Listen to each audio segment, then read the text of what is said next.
Graça e paz, povo de Deus! Vamos continuar estudando os princípios básicos para a interpretação da Bíblia.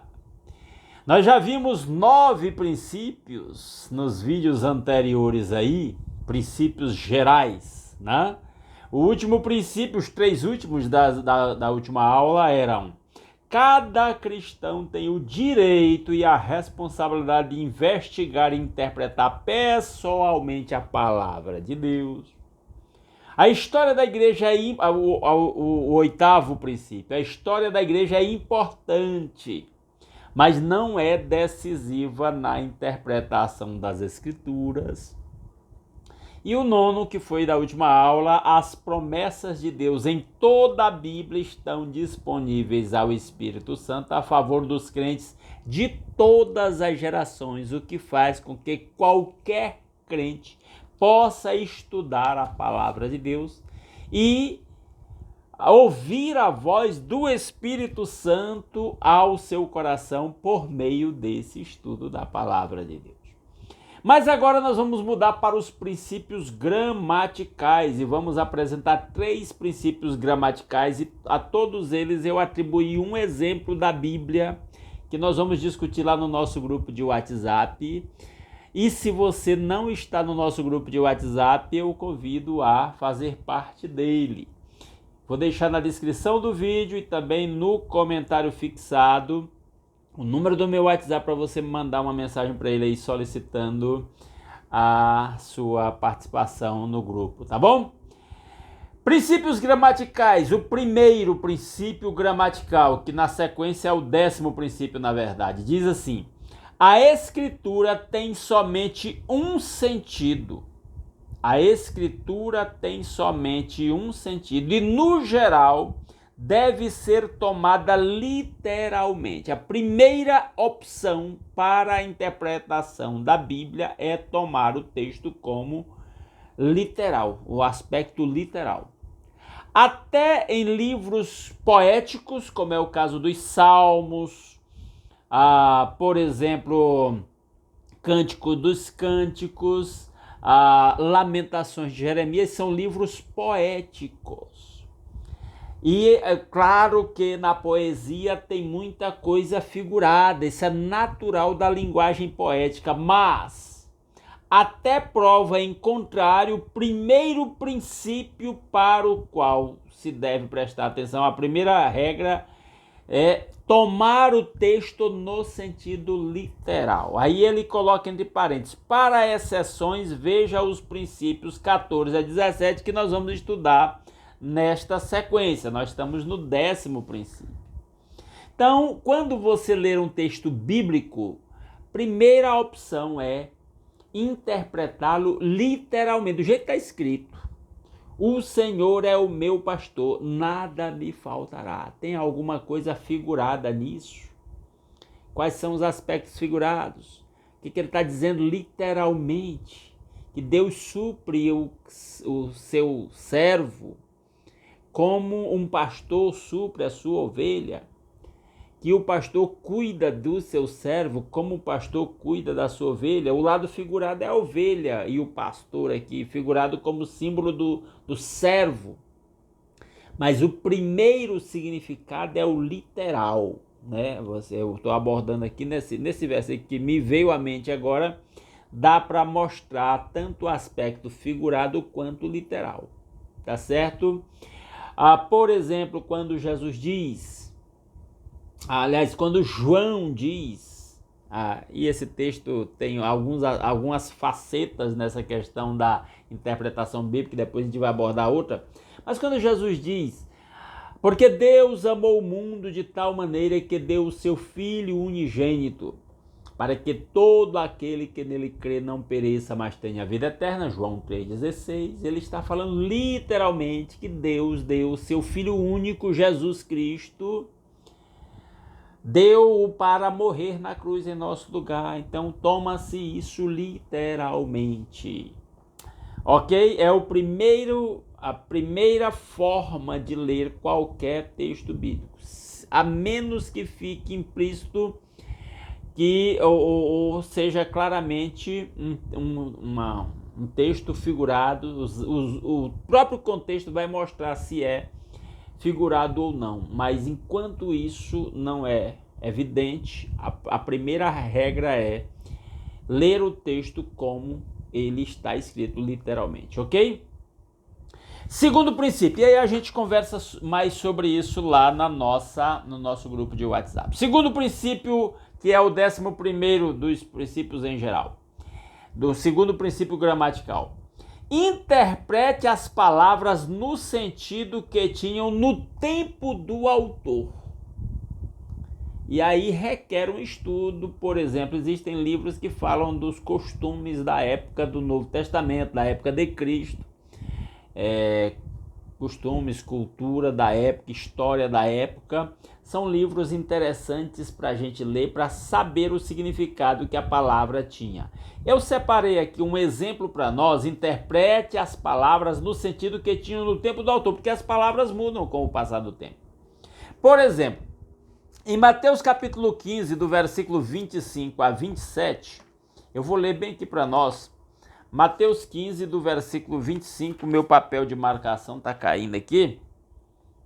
Então eu tenho que deixar marcado aqui com o dedo.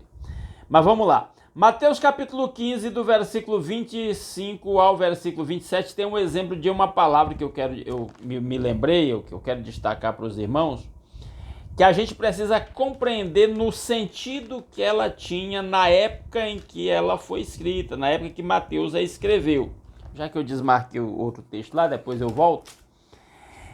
Vamos lá. Mateus capítulo 15, do versículo 25 ao versículo 27, diz-nos assim a palavra de Deus. Está aqui. A mulher disse, é verdade, Senhor. Aliás, desculpa, eu estou lendo já o 27. É do 25 em diante. Ela, porém, veio e o adorou, dizendo, Senhor, me ajude. Uma mulher pedindo ajuda para a filha que estava endemoniada. Uma mulher, e você vai ler os versículos anteriores, a mulher não era judia, ela era sírio-fenícia. Pode ler aí para trás. Ela não era judia, ela era sírio-fenícia. E ela vem a Jesus, pedindo a Jesus para ajudá-la com a sua filha que estava endemoniada.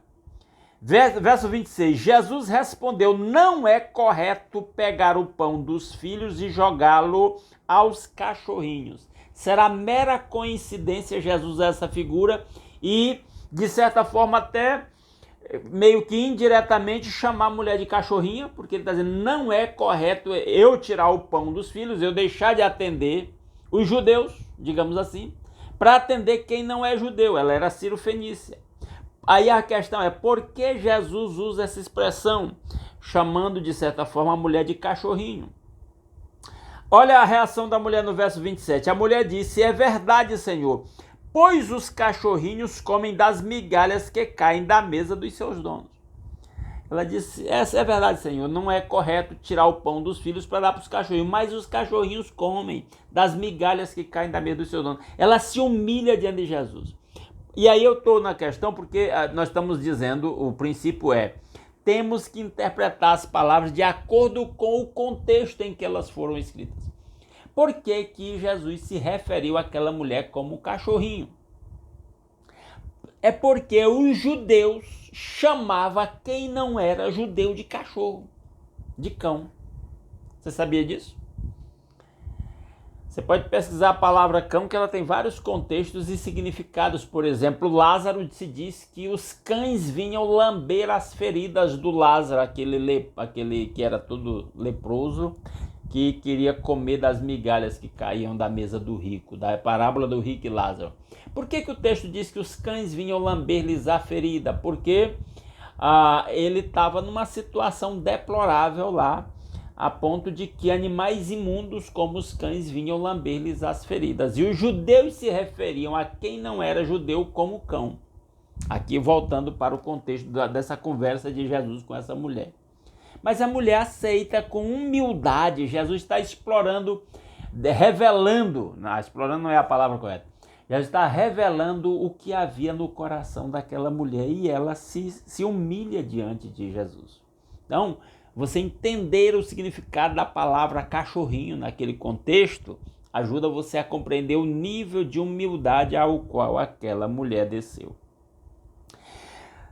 11ª regra, que é a segunda regra gramatical.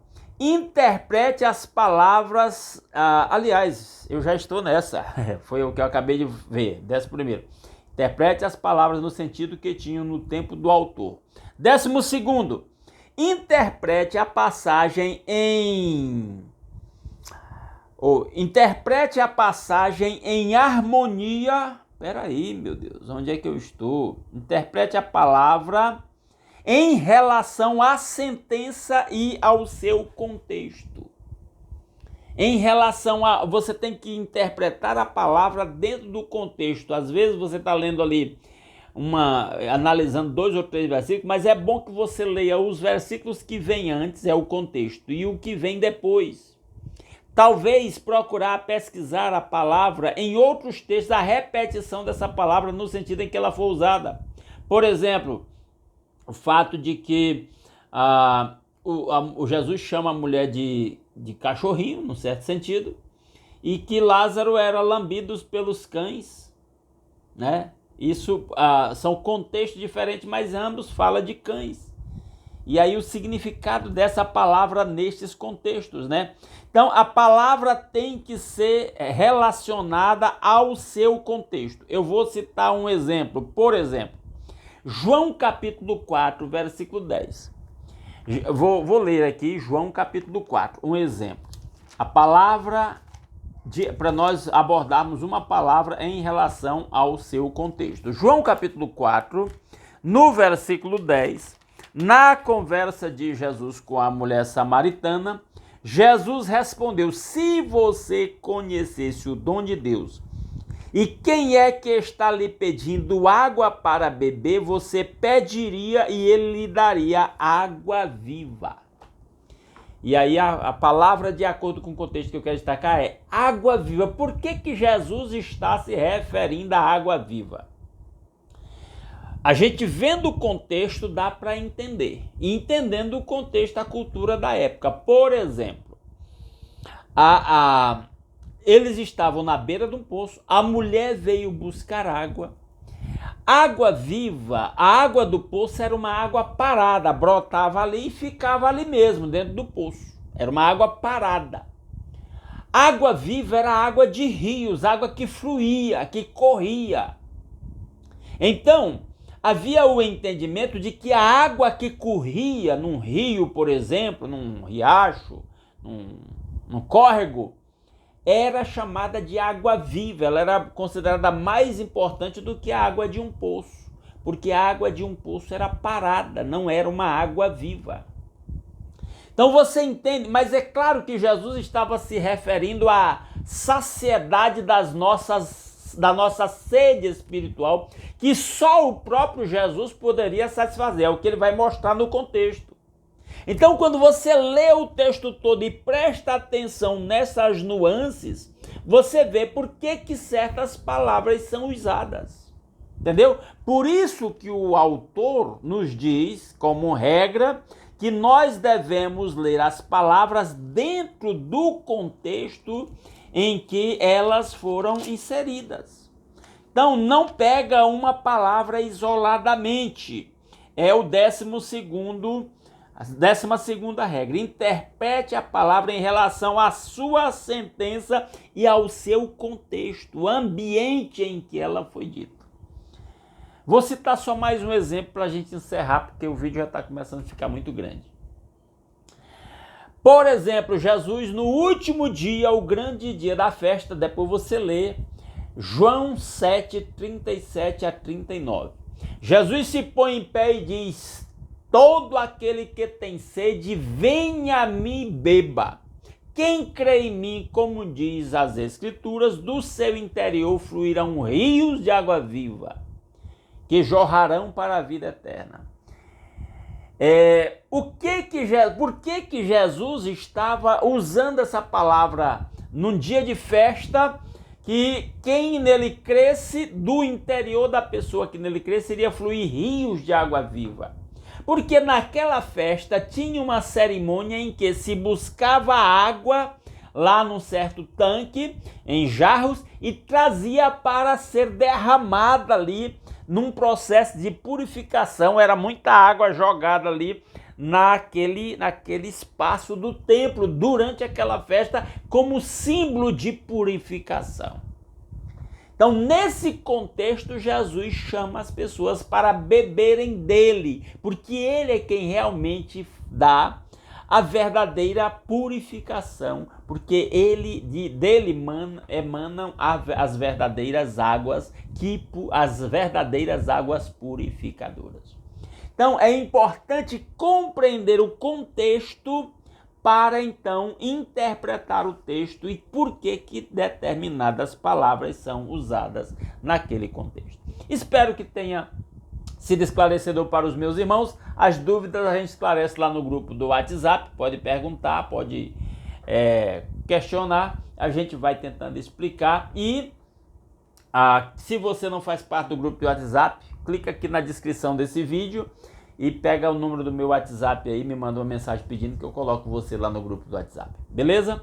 E só mais uma coisa, eu tenho indicado alguns livros aqui para leituras suplementares que vão para quem queira se aprofundar um pouco mais, e uma irmã estava perguntando sobre a compra de um livro que eu mencionei e eu pedi a ela para que aguarde um pouco mais. Eu quero que os irmãos me aguardem, que eu vou trazer aqui vou fazer talvez uma aula específica para eu indicar alguns livros para os irmãos, para quem queira adquirir um ou alguns desses livros e se aprofundar no assunto, beleza? E mais um avisozinho, no final dessa série eu vou colocar os 24 princípios que nós estamos estudando, eu vou colocar todos aqui no grupo do WhatsApp para os alunos do WhatsApp, beleza? Um grande abraço a todos, até breve, até a próxima aula.